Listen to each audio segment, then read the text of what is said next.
그러니까 경맥은 정의를 내릴 때는 이렇게 정의를 내려요. 경맥이란 장부에서 각 장부에서 직접 분출된 기혈의 통로다. 이렇게 정의를 내렸지만 낭맥은 경맥에서 분출돼서 체표까지 이어지는 선을 낭맥이라고 얘기하겠죠. 결국은 그 경맥에서 그 기둥에서 나왔기 때문에 경락이라고 그냥 통칭해서 얘기를 하죠. 자, 그러면은 얘는 좀 얕게 깔려 있을 거고요. 얘는 굉장히 깊게 깔려 있을 것이다. 이렇게 우리가 생각을 할 수가 있게 돼요.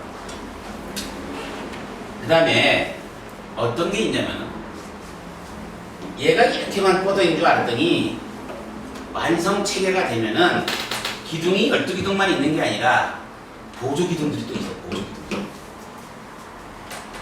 12기둥만 있는 게 아니라 몸속을 들어가 보니까 보조기둥도 있고 예 그리고 기둥과 기둥끼리 또 이렇게 연결된 기둥도 있더라는 거예요.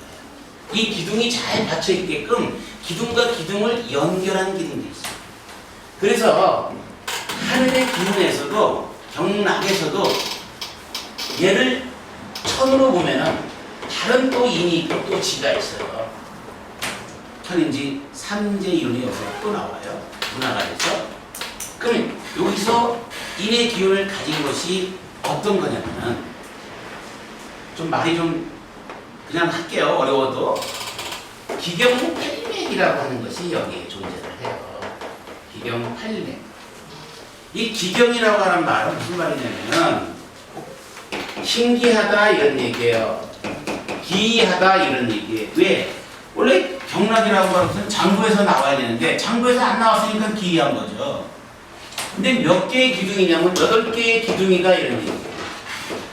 그래서 기경팔맥이라는 얘기예요. 참 신기하다 이거죠. 그런데 학자들마다 여기서 좀 차이가 납니다. 어떤 게 먼저 생기냐는 거예요. 본 기둥이 먼저 생기고 보조 기둥이 나왔느냐? 아니면 보조 기둥을 먼저 세워놓고 본 기둥을 세웠겠냐? 이런 얘기예요. 여러 설들이 있는데 이게 굉장히 중요한 게 뭐냐면 어떤 기둥을 먼저 세웠냐에 따라서 급성병에 쓸 것이냐 만성병에 쓸 것이냐가 달라져요. 여러분 여기에 의해서 혈자리도 나오지만 기경팔맥에 의해서도 혈자리가 나오거든요. 나오는데 조선의 침법은 조선의 침등법은 기경팔맥 가지고 하는 것이 대유행이 됐었어요. 그래서 이거에 대한 책들이 엄청 쏟아져 나오기 시작을 했습니다. 중국에 없는 한국 고유의 침수의 책들이 나왔는데 불행히도 임진왜란인데 일본이 다 잡아갔어요. 도공만 잡아간 게 아니라 침공도 잡아갔잖아요. 그래서 일본의 대침수가들은 조선의 사람들이다. 조선 사람이 그 뿌리다. 도자기도 조선 사람이 뿌리고 침도 조선 사람의 뿌리예요. 네. 일본의 유명한 침수가들은요 조선 사람이었어요. 책들이 이제 나옵니다. 번역돼가지고 나오는데요. 일본말로 나왔죠. 근데 양심은 있는지라 조선의 침법 이래가지고 책을 읽기 시작해요. 원래 짱박아 놨다가 이제 싹싹 하나씩 꺼냈는데 한국은요 책들이 하나도 없어요. 유일한 책 동의보감밖에 없어요. 다른 책이 유명한 책들이 없어요. 일본이 다 가져갔어요. 임진왜란 때 가져갔죠. 일제 강점기 때 그나마 있던 거 다 찾아가지고 다 가져갔죠. 그래서 없는 거예요. 지금의 침수는요 다 구전으로 감각으로 지금 이어져 가고 있는 거예요. 저는 개인적으로 그런 얘기를 해요. 침뜸은요 자연과학적 사고를 가진 사람은 절대 잘하지 못할 것이다. 이건 과학으로 접근하는 것이 아닙니다. 어떤 사람이 침뜸을 잘하느냐? 인문과학적인 소양을 가진 사람. 뭔가 같은 말에도 여백이 있는 사람이 이거 잘해요. 그래서 젊은 사람은 이거 잘 못해요. 왜? 적확해야 되거든.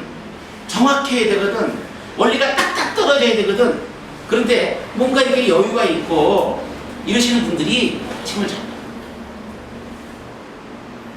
앞으로 여러분이 혈자리를 찾는 거를 배우시겠지만 딱 그 자리에 있질 않아요. 거기서부터 찾아라 이런 얘기. 교수님 그럼 저처럼 따뜻한 마음을 가진 사람이 잘하네. 명의가 될 소지를 우리 이정훈 선생님은 갖고 계십니다. 그렇게 되리라고 생각하면서 박수 한번 주세요. 감사합니다. 누구나 할 수 있는 거예요. 그런 마음을 가져야 돼요. 이거는 마음을 가져. 착한 생각을 가졌다. 긍일의 마음을 가졌다. 이건 안 중요한 게 아니에요.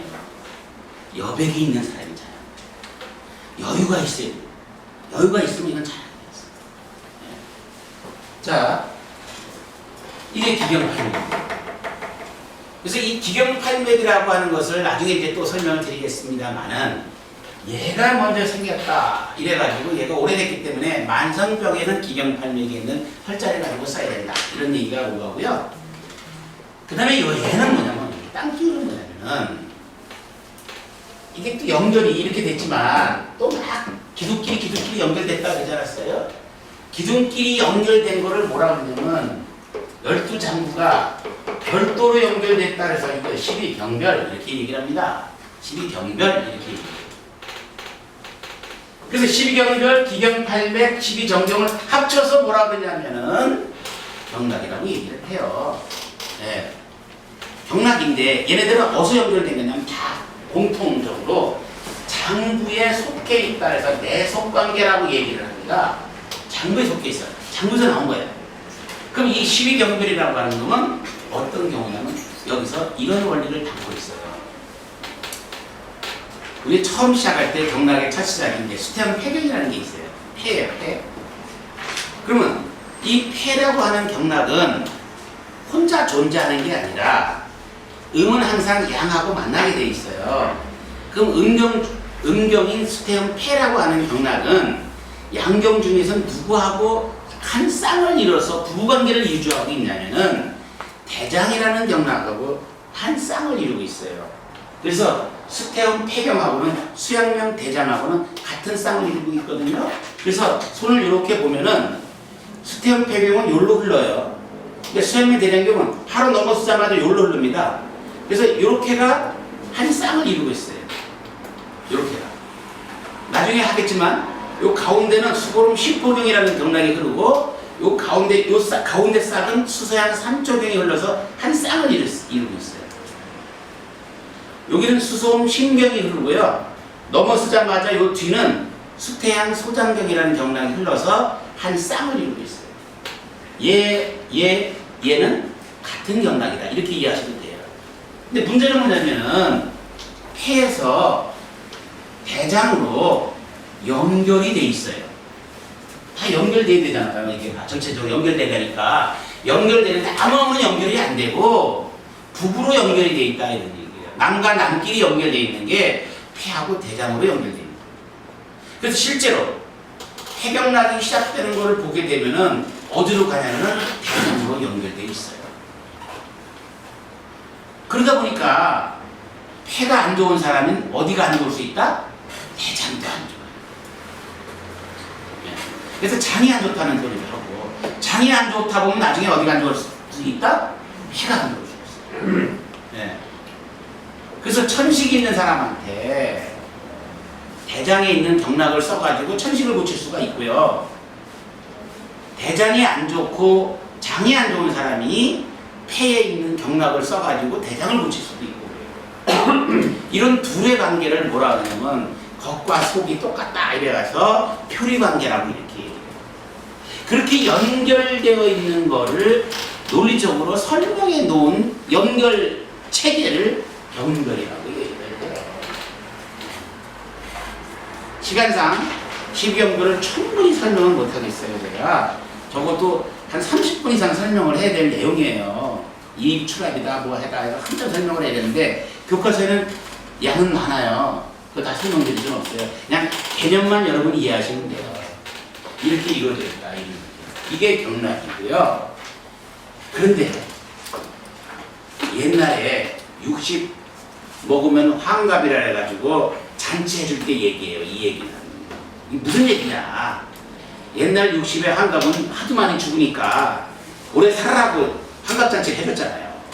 지금 환갑잔치 하는 사람이 있어요. 뭐 셀프로 자기가 하는 거에 누가 못 말리겠지만 환갑잔치라서 남 부르는 사람 없다고요. 칠순도 안 불러. 그랬더니 팔순도 안 부르네.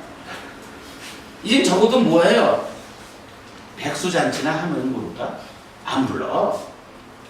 그것도 안 하려고 그러는데 왜? 엊그제까지만 해도 90 하더니 100 하더니 120세더니 지금 150세 얘기가 나오더라고요. 네. 그 징그럽다고 얘기할 수 없어요. 의학이 이렇게 발전하는데 그렇게 못 산다는 보장이 뭐 있어요? 우리가 언제부터 100세 얘기가 언제부터 나왔습니까? 몇 년 안 됐어요. 몇 년 안 됐어요. 뭘 늙어 늙기는 이제 시작입니다. 그게 여기 맞잖아요. 예? 그래서 맞습니다. 예. 어쩔 수 없어요. 이제는 자기가 죽고 싶어도 못 죽어 이제. 그런 세상에서 요양병원에서 누워가지고 1고 3, 40년 보내면 안 되잖아요. 예? 좋은데 구경 많이 해야 되는데 이제 코로나만 끝났다 그러면 그냥 코로나 타고 갈는지 어떨지 모르지만 하여튼 열심히 다닐 거 아니겠어요? 여기저기 다리가 튼튼해야 될 거 아니에요. 걷지 못해요.